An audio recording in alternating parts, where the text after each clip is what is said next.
নমস্কাৰ ডক্টৰ প্ৰণৱজ্যোতি চেতিয়াৰ আজি শ্ৰদ্ধাঞ্জলি অনুষ্ঠানত মই যি কবিতাৰে তেখেতক শ্ৰদ্ধাঞ্জলি যাচিলোঁ সেই কবিতাটো আপোনালোকৰ আগত পুনৰ আৰম্ভ কৰিছোঁ। আপোনালোকে জানে তেখেত এজন বিজ্ঞানী, সমাজ সচেতক, সংস্কৃতিপ্ৰেমী, কাব্যপ্ৰেমী, কবি সাহিত্যিক। তেনেজনাক আমি শ্ৰদ্ধাঞ্জলি অনুষ্ঠানত পুনৰবাৰ সুঁৱৰি আৰু মই শ্ৰদ্ধাঞ্জলি যাচিছোঁ মোৰ এই কবিতাৰে।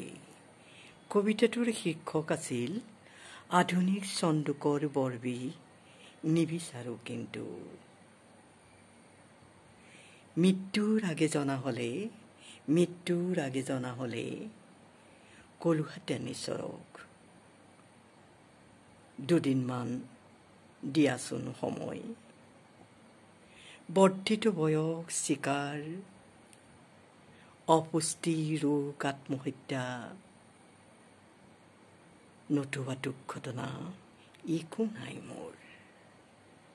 মোৰ আবেগ, ভয়, দুশ্চিন্তা, দুখ, অৱসাদ, সহানুভূতি, দয়া, নিসংগতাৰ সকলো স্তৱকৰ শ্বাস এৰি আহিলোঁ পৃথিৱীৰ বুকুৰ পৰা।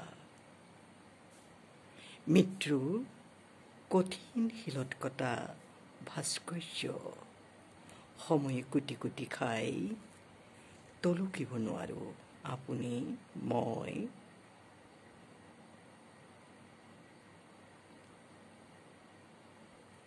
তথাপিও হিংসাৰ দাবানলৰ স্ৰোত অস্তমিত নাযায়। প্ৰতিবন্ধকতাৰ দেৱাল ভাঙি স্খলন ঘটাওঁ বিবেক বুদ্ধিৰ। খহি পৰে ৰবীন্দ্ৰ, খহি পৰে মন্দিৰ মছজিদ, নিৰ্লজ্জতাৰ স্বৰূপ উদঙাই। পিতৃ মাতৃতুল্য ব্যক্তিক মূৰ তুলি স্বাভিমানৰ খাণ্ডৱদাহ ঘটাওঁ। নাৰীৰ ওপৰত দানৱৰ তাণ্ডৱ নৃত্য, ছাত্ৰই শিক্ষকৰ হত্যাৰ যজ্ঞ লীলা পাতে। মৃতকৰ সৎকাৰ বালিতে পুতি থৈ কৰে হাহাকাৰ।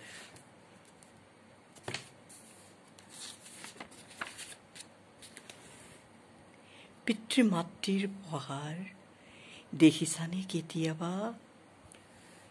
ভাষা কি, জাতি কি, ধৰ্ম কি নেলাগে মোক।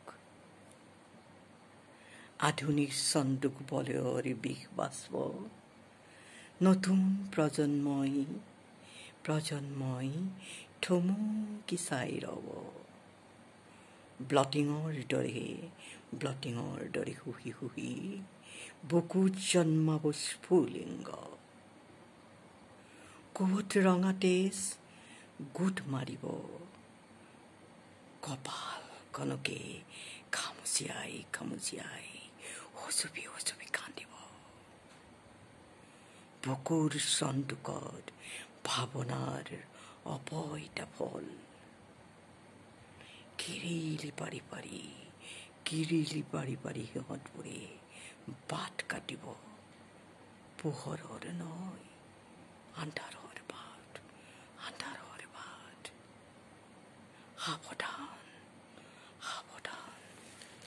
সাৱধান। ধন্যবাদ। আজিলৈ আহিছোঁ, পুনৰ আহিম আকৌ নতুন ভিডিঅ' এটা লৈ।